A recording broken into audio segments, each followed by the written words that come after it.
What's a social experiment that would be considered highly unethical? Story 1. There was a famous study on addiction in the late 70s called Rat Park, in which one group of rats was put in rat paradise with access to two water supplies, one laced with highly addictive substance, the other just plain water, and a second group of rats, each isolated in a small cage with the same water supply. Doing this to two groups of people would be fascinating to see how addiction is affected and if it is inherently different between species, and whether intelligence plays an important role in its influence. Story 2. Build a huge biodome with flora, fauna, bodies of water, glass roof for the sun to enter, simulated rain, etc., and place newborn babies in there with grown-ups to nurse the child for the first few years, but feed it no information about the world whatsoever, not even language. These people are just there to raise the child to about 4 to 5 years of age and ensure they are physically healthy and capable. Then leave these kids be and study their development into adults. I'd be interested to see if they make any higher power conclusions or form hatreds of any kind towards one another, how they develop romantically, intellectually, and so on. Story 3. I want to see what would happen if we had a group of children raised with no taboos, perhaps even a few generations to see what happens. Take a town. Make the rule that children cannot be told not to do something unless it hurts them or someone else. Being rude, fine. Cussing, okay. Running around naked, whatever. Interrupting others, do it. The harm to themselves and others is mostly just to keep them alive. Make sure we don't get a Lord of the Flies situation, etc. What I want to find out is whether anything will actually become taboo. Will the children decide they always want to be clothed, like we are now? If so, will they clothe the same parts? Will any words become unmentionable? Will it be more or less acceptable to be different? To make this more fun, don't let them know this is an experiment, and let it go on for generations. The toughest part is that for the first generation, the parents can't give approval or disapproval for anything, or it will taint the study. My hypothesis is that everyone will end up wearing snuggly pajamas 24/7. Story 4. I remember seeing this a long time ago here on Reddit, but it was one of those live-in reality TV shows. Gather a bunch of gay dudes and one straight dude, and have them all live together and vote every week to try and kick out the straight dude. Give a monetary prize that decreases for the gay guys and increases for the survivor as weeks go on. However, plot twist, they're all straight. Every single one. The show is just 15 straight guys pretending to each other that they are all gay. Story 5. Get two people in a closed-off room with a gun loaded with blanks, to their knowledge loaded with live rounds. Have one handcuffed or caged, and tell the other one, who will have direct access to the gun, that they can shoot the restrained one. If they don't shoot without prompt, you tell them that they did some kind of crime. Start off low, theft, then build up in seriousness, probably swapping out subjects. See what crime or action will make the person shoot the other. Story 6. It would be interesting to stick a baby, the younger the better, in a room with a robot that fed it, changed it, and communicated with the baby with binary beeps. As the baby grew up, would it learn binary as a language? How important is human contact for newborns if something else is providing for them? Maybe even have the robot have a computer interface. How long before the kid uses it, understands it can access information, realizes that it isn't alone, etc.? There have been experiments where babies were given complex stimulation, but no direct human interaction. They always ended with brain damage. It's unlikely a new high-tech version of those experiments will yield a different result. Story 7. Raise a bunch of children from infancy in a concrete bunker far away from civilization. No interactions with other humans, in person or through media. Periodically release gendered and non-gendered objects into the bunker, like clothes or toys or random stuff, say a clock. Other than the fact that they'd all be antisocial weirdos, like the cloth mother or wire mother monkeys, I'd be curious if they'd end up with the same ideas of gender. Girls like pink and babies, boys like cars and the color blue. That we do. I've had people tell me that girl babies are innately attracted to faces, and boy infants are innately attracted to cars. But I'd want a group with as little opportunity for bias, even unintentional and subconscious bias, as possible. Story 8. Take a group of people, 30 or 40, of average health from each race, like on the self ID forms, just white, black, Asian, Latino, Native American. Set them up in their own little bubble. Think Stephen King's Under the Dome without the smog and access to fresh food and water, but only preventative medical care and basic first aid. What does that society look like in 100 years? 200 years? Do they have lower than average rates of cancer, asthma, food allergies, mental illness? How do the different races respond to the same conditions? After all that time, are there still separate races? Do religious beliefs or breakdown of followers still follow the rest of the world's trend? Story 9. I want to have two groups of babies, with one raised by an institution and the other raised by their natural families. I want to see if raising children with a structured environment without parents and with the sole goal of producing productive, healthy, educated, and compassionate people would succeed compared to traditional methods. The traditional family group would be selected from financially and mentally stable ranges of families. This is mostly to see if a society could regulate and refine the child raising process to produce the most productive and ideal of citizens. Story 10. Super duper illegal, unethical in the extreme, and something that should never be done under any circumstances, but an in depth, comprehensive experiment into Stockholm Syndrome. Hundreds upon hundreds of combinations, with many, many different variables to test. Questions to be answered include: does having more people on either side increase or decrease the obedience of the victims? Does gender have an impact on it? What about socioeconomic background? Would a rich person be more obedient than a poor one? What about age? Could a child cause an adult to develop Stockholm Syndrome? How easily could the opposite happen? Would that be different to normal parenting? What effect does the environment have? Would an outdoors living area be more effective than indoors? What about furniture? Does variety or quantity of food have an effect? Do different sources of entertainment for the victim increase obedience? Such a study could never be done outside of a computer simulation, and even then it would be disgusting. But if there was any experiment that I would be interested in, the effects of it would be that. Story 11. Not highly unethical, but I do want to know more specifics about how gender affects learning in school environments. I'd like to have a few classes consisting of high school age boys and girls, and include people who are trans. Let the classes study a certain material for 3 months and monitor how people perform in school. Then, after 3 months, separate all the girls into one group, boys into the other. Let those groups be separate classes and continue learning the material for 3 more months.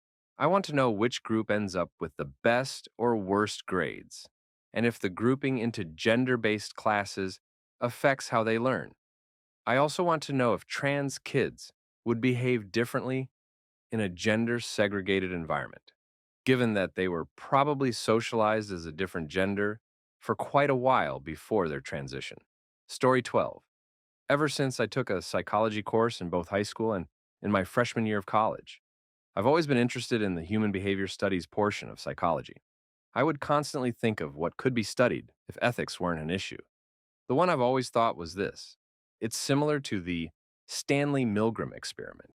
One person is the teacher and the other is the student. The student will be played by two different people, a child and a man. Obviously, both would be actors. One group of people will be given the child to test, and another will get the man. From here, it'll be the same as the Milgram experiment. I also came up with various variations to test different things. Variation 1: both groups don't see their student and just ask the questions and shock them. Variation 2: the teachers do meet their student, even spend a little time with them before they begin the test. Test to see how people would react to shocking someone they had spent some time with. Variation 3: both groups don't meet the student beforehand, but as they administer the test, they have an audio and video link to the student. They will see and hear the person going through the pain. Wondered if they would be willing to continue if they can not only hear, but see the pain. The same would be for the child's student. Again, they would be actors, so there wouldn't be any real pain. Variation 4. For the group that would be administering the test to the male student, they would be told beforehand that the man is a convicted criminal. This would test whether people would or wouldn't show sympathy to someone they were told was a criminal. Variation 5, same as variation 4, but at the end, it would be discovered that the man that was believed to be a criminal was actually a normal person. They wouldn't have any audio and visual links to the student while the test was being administered. Variation 6, same as variation 5, but it would be discovered that it was actually the child they were testing on and not the criminal. I could go on, but I think I'll stop it here. Again, this was something I've always thought about, always curious how people would react to various situations. I know this was a very disturbing post, but I'm sure the same can be said about the Milgram and Stanford prison experiments. Yet, it's because of those we can better understand the human psyche and behavior. Story 13. Funnily enough, this was used as a concept in Rick and Morty. Put a toxic couple in an enclosed chamber. Record each person's thoughts about the other prior to starting the experiment, and then play it when they are actually in the same room. Keep both of them in opposite corners. In each corner will be a table with a white flag, a pair of boxing gloves, and a megaphone.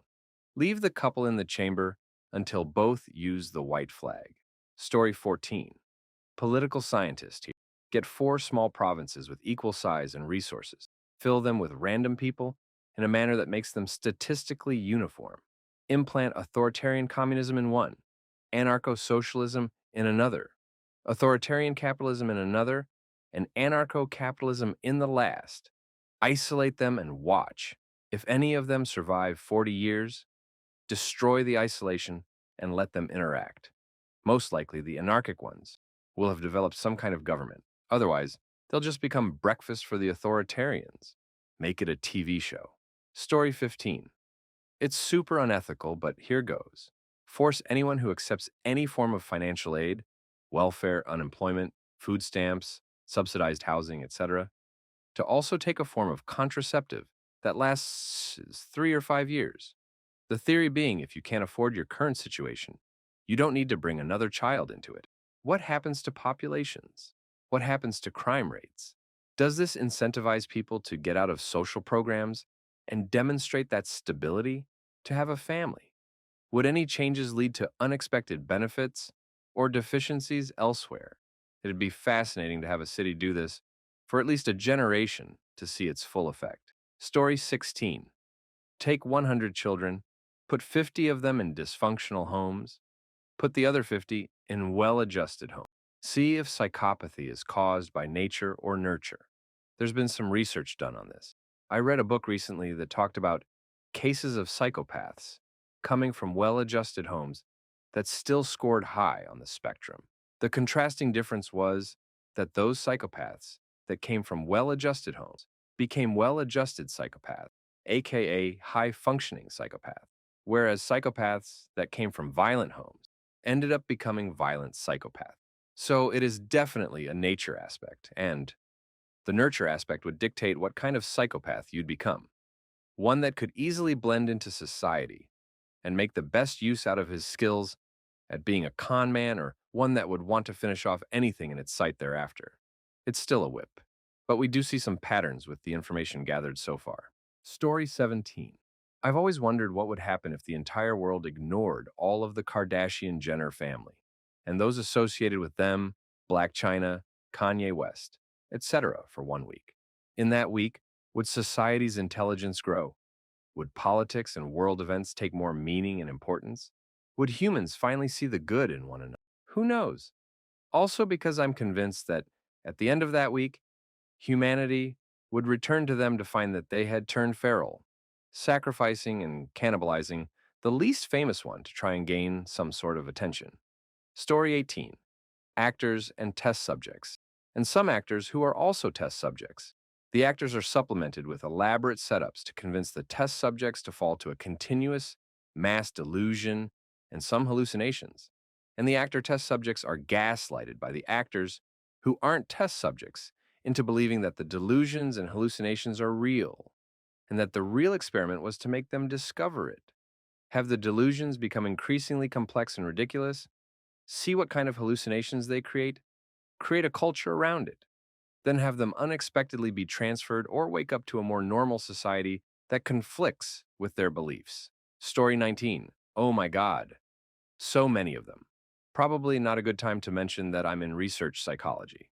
Right now, I'd say an experiment where people are point blank confronted about their own roles and problems within their lives. Substances addict? They shot up. Kid drowned in pool? Parents told me that it's their fault they weren't supervising properly. Obese guy with a leg falling off? Yeah, that was the beatus that tons of people warned him to watch his sugars about. Bipolar and in a depressive episode because she went non-compliant on her meds while manic. Again? Yeah, did that to herself? Enjoy SSRI withdrawal sickness. Teen having an asthma attack? Screw the inhaler, he gets a lecture about how he knew he had asthma and still chose to light that cigarette. So, what happens when a professional who a person expects to sugarcoat it and be on their side tells them to screw off? Do people try to defend themselves? Do they become combative? Do they just cry? Do they try harder? Do they make excuses? Do they barter?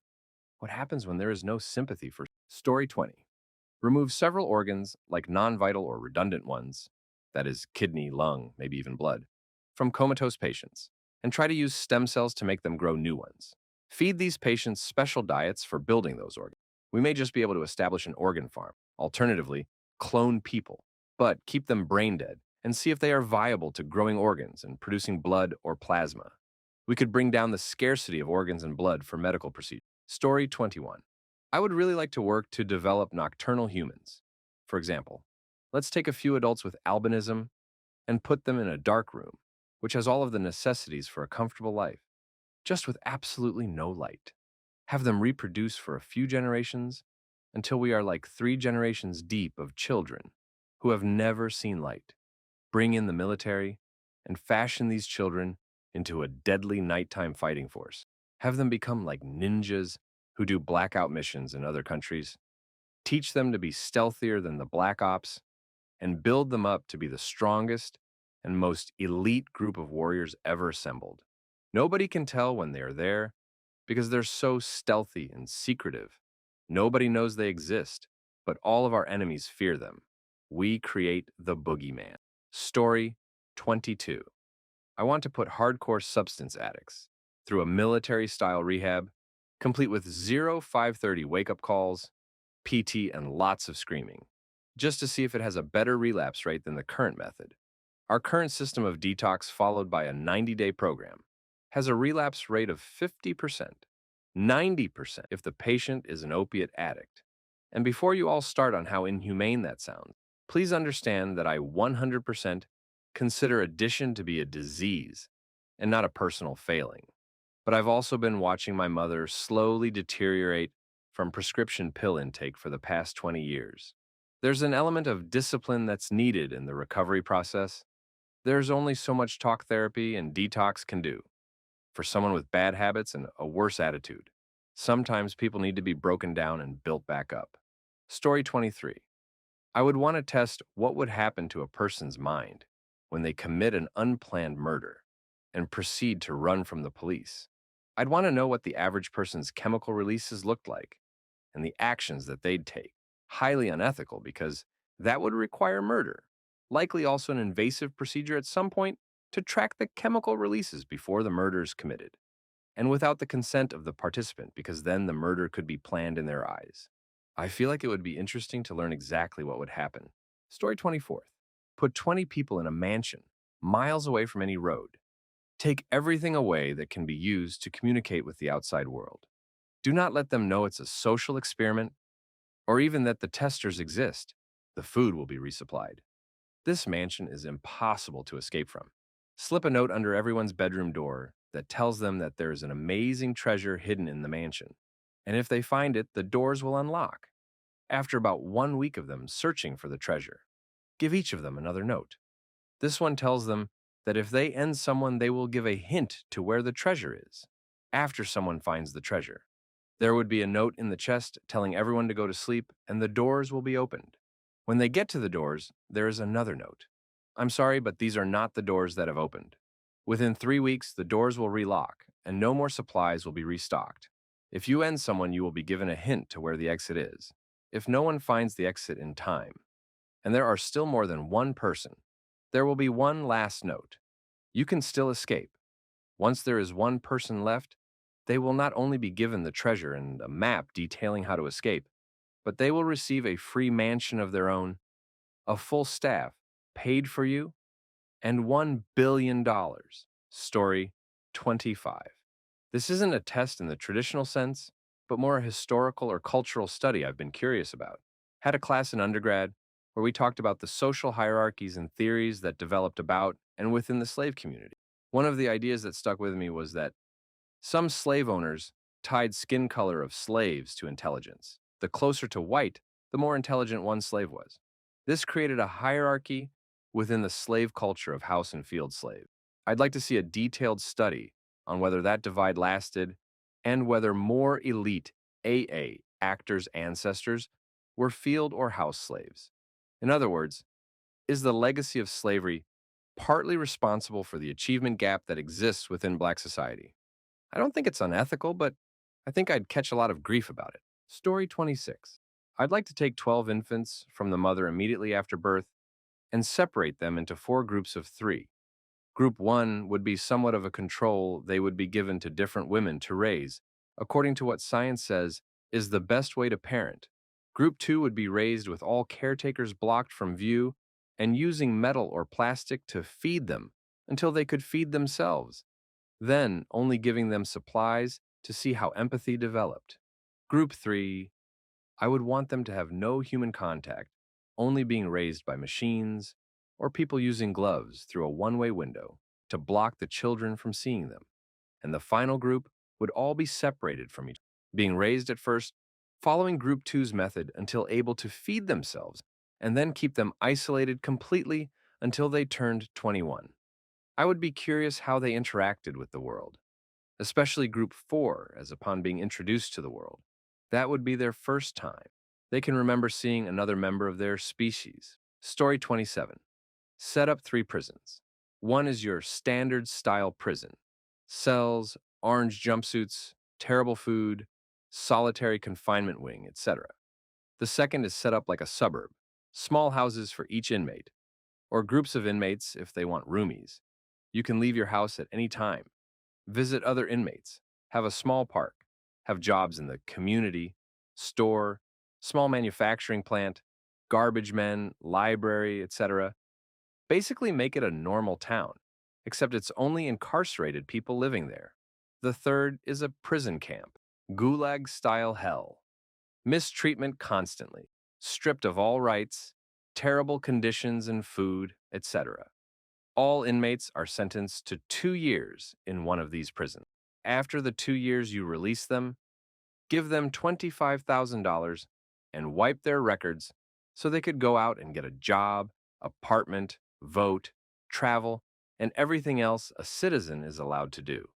See how many of the inmates reoffend and come back to prison. Story 28. This is less ethical, but I would still love to find out the result. Have 4 people, say a family, consisting of a mother, father, brother, and a sister. The person who would be experimented on would be the sister who would be around 6 to 10 years old.